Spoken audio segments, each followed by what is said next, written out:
जैसा कि last episode में हमने देखा कि जीवू और मोटे लड़के के बीच फाइट हो रही थी और वो दोनों एक दूसरे को हराने के लिए अपनी पूरी ताकत लगा रहे थे। वहीं तभी उनकी लड़ाई अब फिर से होने वाली होती है, लेकिन तभी वहाँ मिस्टर धाई आकर उन्हें रोकता है और फिर उनकी लड़ाई को शांत कराता है। असल में ये मोटा लड़का बुरा लड़का नहीं है और अब मिस्टर धाई सभी को मोटू की कहानी बताता है।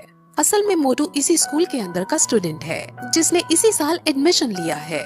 इस लड़के की सोल म्यूटेटेड स्पिरिट सोल है, यानी उसकी 2 सोल से उत्पन्न होने वाली एक सोल है और ये म्यूटेटेड सोल बहुत खतरनाक है और इस वजह से मोटू बहुत ज्यादा ताकतवर है। लेकिन ये मोटू अभी अपने स्पिरिट सोल को काबू नहीं कर पाता और इस वजह से इसकी स्पिरिट सोल इसके इमोशंस को भी चेंज कर देती है और ये मोटू अपने आसपास वाले लोगों को नुकसान पहुंचाने लगता है। मोटू को इस वजह से कई सारी लड़कियों से अट्रैक्शन भी होने लगता है, लेकिन अभी तक जितनी भी इसकी गर्लफ्रेंड बनी थी उन सभी ने इसको धोखा दे दिया है, जिस वजह से मोटू बहुत परेशान रहता है। लेकिन हाँ, इसकी स्पिरिट सोल को सिर्फ एक चीज से काबू किया जा सकता है और वो चीज है इसको भरपेट खाना खिलाना। ये सब सुनकर बाकियों को बहुत अजीब लगता है, क्योंकि यहाँ आकर वो बहुत अजीब अजीब चीजों का सामना कर रहे थे और उन्हें समझ आ जाता है कि ये सच में एक मॉन्स्टर स्कूल है। अब मिस्टर धाई उसे बाकी स्टूडेंट से इंट्रोड्यूस कराता है। वहाँ अब ऑस्कर भी आता है जो उन सबको अपना इंट्रोडक्शन देता है और वो निंग रोंग रोंग के सामने अपनी हेकड़ी भी दिखाने की कोशिश करता है, यानी उसे इम्प्रेस करने की कोशिश करता है। उसने अपनी बियर्ड भी कटवा ली होती है, लेकिन निंग रोंग रोंग इससे बिल्कुल इम्प्रेस नहीं होती, बल्कि उसे इसके इस पागलपन पर इरिटेशन होने लगती है। अब फिर वहाँ स्कूल का दिन आता है और जीवू समझ जाती है कि ये दिन तो वही है जो पहले शॉपकीपर बने हुए थे और इन्हीं से इन्होंने वो हेयर क्रिस्टल खरीदा था। असल में वो शॉपकीपर का काम भी करते हैं और यहाँ के डीन भी हैं। वो फिर सब बच्चों को एक लाइन में खड़ा करते हैं और फिर उन्हें टास्क देना शुरू करता है। वो सबसे पहले निंग रोंग रोंग को और ऑस्कर को बुलाकर उनसे इस जगह के 20 राउंड मारने को कहता है और उन्हें भेज देता है। बाकी बच्चों को वो मिस्टर धाई से यहाँ के रूल समझाने को कहता है और फिर टैंग शैंग को अपने ऑफिस में मिलने के लिए बुलाता है। वहाँ वो थोड़ी ग्रैंड मास्टर के बारे में बातें करते हैं और टैंग शैंग ग्रैंड मास्टर का अप्रूवल लेटर दिखाता है, जिसमें बेसिकली ये लिखा था कि टैंग शैंग को श्रेक स्कूल में पढ़ने की अनुमति दे दो। वहीं दूसरी तरफ अब हमें निंग रोंग रोंग के ट्राइब को दिखाते हैं, जो निंग रोंग रोंग के घर से भाग जाने वाली बात से काफी नाराज थे। उन्हें जब ये पता चलता है कि वो श्रेक स्कूल में पढ़ रही है तो उन्हें बहुत गुस्सा आता है, क्योंकि उन्हें ये लगता है कि वो खुद श्रेक स्कूल से अच्छी एजुकेशन उसे दे सकते हैं। वहीं ऑस्कर और निंग रोंग रोंग जो राउंड लगा रहे थे, उसमें ऑस्कर अपनी सोल पार से सॉसेज बनाकर उसे देने की कोशिश करता है, क्योंकि निंग रोंग रोंग ने सुबह से कुछ नहीं खाया था। लेकिन निंग रोंग रोंग एटीट्यूड में उसके सॉसेज को मना कर देती है और उसको पीछे छोड़ आगे निकल जाती है। वहीं निंग रोंग रोंग के ट्राइब वाले अपने आदमियों को निंग रोंग रोंग को वापस बुलाने के लिए भेज देते हैं। अब फिर कुछ देर बाद फिर से सभी बच्चे उसी लाइन में आकर खड़े होते हैं और अब डीन उन्हें उनके 20 राउंड के पूरे होने के बारे में पूछता है, जिस पर ऑस्कर तो कहता है कि उसने 20 राउंड कंप्लीट कर लिए हैं। लेकिन निंग रोंग रोंग से पूछे जाने पर वो ऑस्कर खुद ही पहले बोलकर ये कह देता है कि हाँ, उसने पूरे कर लिए हैं। अब वो ऑस्कर को आगे बुलाकर उसे शाबाशी देते हैं और फिर तुरंत उससे 20 राउंड और मारने के लिए कह देते हैं। ये सुनकर ऑस्कर को बुरा तो लगता है, लेकिन अपनी टीचर की बात को वो मना नहीं कर सकता था, जिस वजह से वो 20 राउंड फिर से मारने के लिए चला जाता है। असल में उन्हें समझ आ गया था कि निंग रोंग रोंग ने 20 राउंड नहीं मारे हैं और ऑस्कर ने झूठ बोला है। ऑस्कर ने तो पहले 20 राउंड कंप्लीट कर लिए थे, लेकिन उसने निंग रोंग रोंग के लिए झूठ बोला था। अब वो निंग रोंग रोंग को डांटने लगते हैं और ऐसा करने पर निंग रोंग रोंग को भी गुस्सा आ जाता है और वो अपने टीचर से पलटकर ऊंची आवाज में बोलने लगती है और कहती है कि ये सिर्फ एक स्कूल है और कोई जंग का मैदान नहीं जो हर बात मानी ही जाए।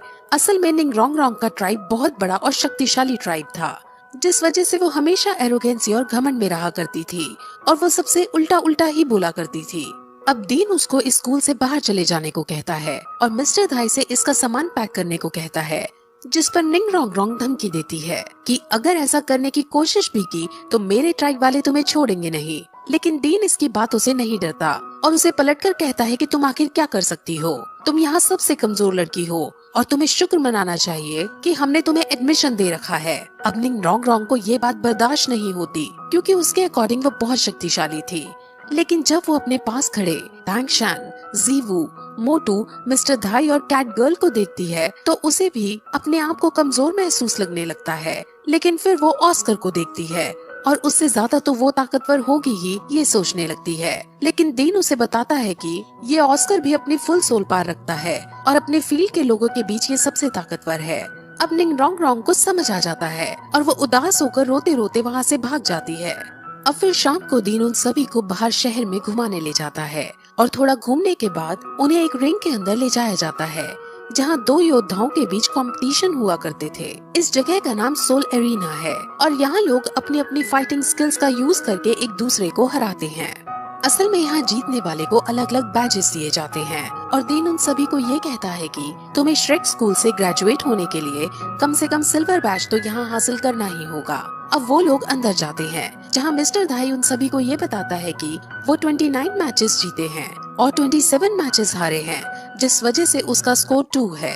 अब मोटू अपना स्कोर बताता है और उसका स्कोर 9 है। असल में मोटू की सोल पार कम है, इसलिए उसके पास कम ताकतवर योद्धा आते हैं, लेकिन क्योंकि मिस्टर धाई की सोल पार ज्यादा है इसलिए उसके पास बहुत ज्यादा ताकतवर योद्धा लड़ने को आते हैं। अब फिर जीवू और तांगशान अपना अपना नाम लिखवाने के लिए काउंटर पर जाते हैं और वो 2 वर्सेस 2 के लिए अपना नाम लिखवाते हैं और उनकी टीम का नाम सांगवू रखा जाता है। अब फिर रिंग के अंदर सबसे पहले जीवू और एक दूसरे योद्धा को लड़ने के लिए बुलाते हैं और उन दोनों की फाइट अब शुरू की जाती है। ओपोनेंट के पास आयरन राइनो की सोल पार थी और वो बहुत ताकतवर था, लेकिन जीवू भी कम नहीं थी। जीवू बिना सोल पार का यूज किए उस पर हमला करती है और कुछ ही देर की शानदार फाइट में जीवू अपनी स्किल का यूज करते हुए उसे मार गिराती है और इस मैच की विनर बन जाती है। अब अगला match Tangshan versus cat girl होना है और अब उन दोनों को रिंग के अंदर बुलाया जाता है। तांगशान जानता था कि कैट गर्ल की एबिलिटी उसकी स्पीड है, जिस वजह से वो उसकी स्पीड को रोकना चाहता है और अब वो ऐसा करने के लिए उसको फंसाने के लिए एक केज बनाने लगता है और उसके चारों तरफ ब्लू सिल्वर प्लांट बिछा देता है। अब कैट गर्ल उसके अंदर फंस जाती है और ये देखकर मिस्टर धाई को बिल्कुल अच्छा नहीं लगता। असल में मिस्टर धाई कैट गर्ल को पसंद करता था और वो कैट गर्ल को जीतते देखना चाहता था। अब केज के अंदर तांगशान कैट गर्ल को पकड़ने की कोशिश करता है, लेकिन कैट गर्ल उसके दाव से बच जाती है और वो ऊपर से कूदकर बाहर निकलने की कोशिश करती है और इस फॉर्मेशन को देखकर मिस्टर धाई को समझ आ जाता है कि असल में तांगशान कैट गर्ल को केज के अंदर बंद नहीं करना चाहता था। वो तो जमीन में अपने ब्लू सिल्वर प्लांट को बिछा देना चाहता था ताकि जब ये आसमान में उड़कर मारे तब नीचे से ब्लू सिल्वर प्लांट इसके पैरों को पकड़ ले और इसको बंदी बना सके। और फिर ऐसा ही होता है और जब कैट गर्ल नीचे से ऊपर उछलती है तब तांगशान नीचे से उसको पकड़ लेता है और वो उसको बंदी बना लेता है, जिसके बाद तांगशान को विनर घोषित कर दिया जाता है।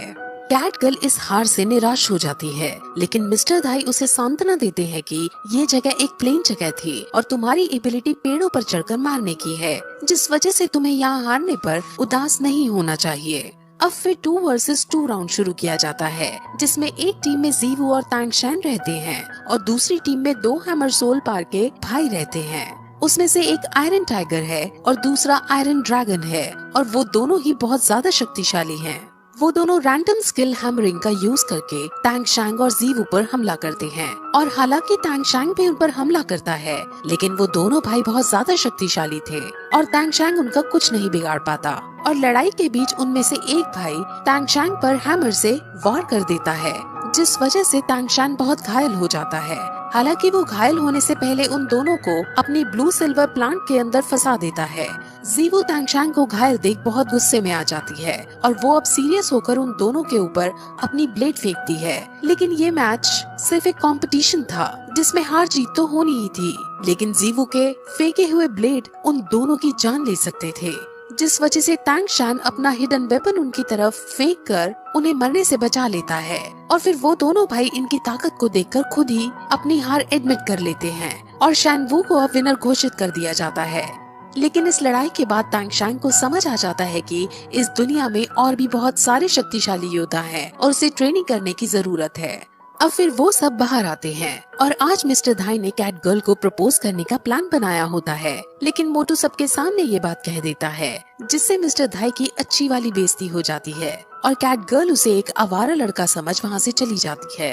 अब फिर जीवू और तांगशान भी आपस में बातें करते हैं और फिर वापस स्कूल की तरफ आने लगते हैं वहाँ स्कूल के एंट्रेंस पर वो मिस्टर धाई को निंग रोंग रोंग से झगड़ते हुए देखते हैं और निंग रोंग रोंग इतनी बदतमीजी से बात कर रही होती है कि मिस्टर धाई को गुस्सा आ जाता है और वो तुरंत उसे मारने के लिए आगे बढ़ता है। लेकिन तांग शैंग उसे रोककर अपने गुस्से पर काबू करने को कहता है, जिसके बाद मिस्टर धाई उसको वहीं छोड़ खुद अंदर चला जाता है। अब उसके जाने के बाद निंग रोंग रोंग तांग शैंग को कहती है कि तुम जाकर मिस्टर धाई को जान से मार डालो। अगर तुम ऐसा करोगे तो हमारी ट्राइब तुमको बहुत सारे पैसे देगी और तुम्हें हमारे क्लैन में एक अच्छी पोजीशन भी दे दी जाएगी। अब तांग शैंग ये सब सुनकर उसे मना कर देता है क्योंकि उसके लिए इस सब का कोई महत्व नहीं था और वो उसको सुधरने के लिए कहकर चला जाता है। वो फिर अपने पास खड़े ऑस्कर से उसकी मदद करने को कहता है, लेकिन अब ऑस्कर भी मना कर देता है। निंग रोंग रोंग बहुत शौक होती है और कहती है कि तुम तो मुझे पसंद करते हो, फिर भी मेरी साइड नहीं ले रहे हो, ऐसा क्यों?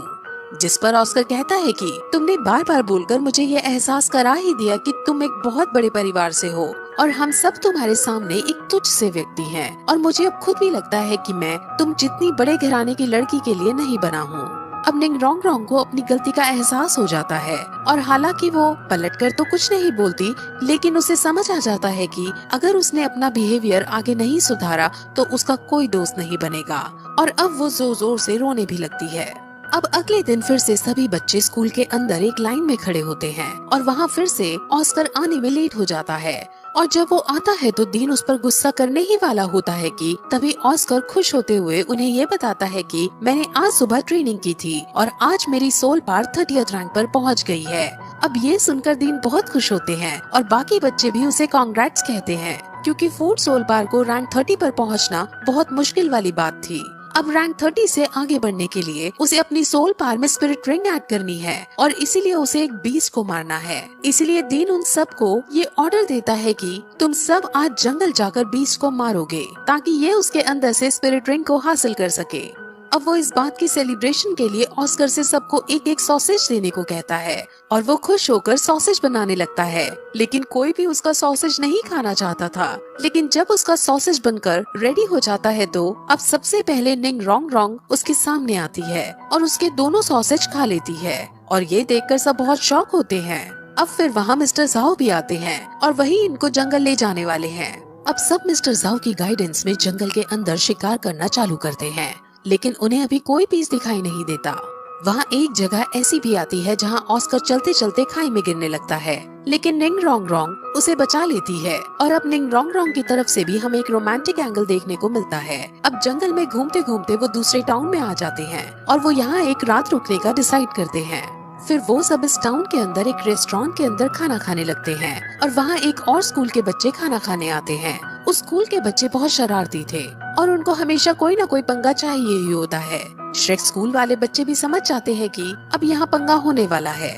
दूसरे स्कूल के बच्चे पहले तो उनके ऊपर वेटर का खाना गिराने की कोशिश करते हैं, लेकिन तांग शैंग अपनी तेज स्पीड का परिचय देते हुए उस खाने को रोक देता है और फिर वो स्कूल वाले बच्चे मिस्टर धाई के पैर में चोट मारने की कोशिश करते हैं, लेकिन मिस्टर धाई खुद इतने स्ट्रॉन्ग थे कि दूसरे स्कूल वाले बच्चों को ही चोट लग जाती है। अब दूसरे स्कूल का लीडर खड़ा होता है और उनके स्कूल के बारे में उनसे पूछता है और जब उन्हें उनके स्कूल का नाम पता चलता है तो वो उन पर बहुत हंसते हैं क्योंकि वो बच्चे जिस स्कूल से थे वो बहुत अमीरों वाला स्कूल था।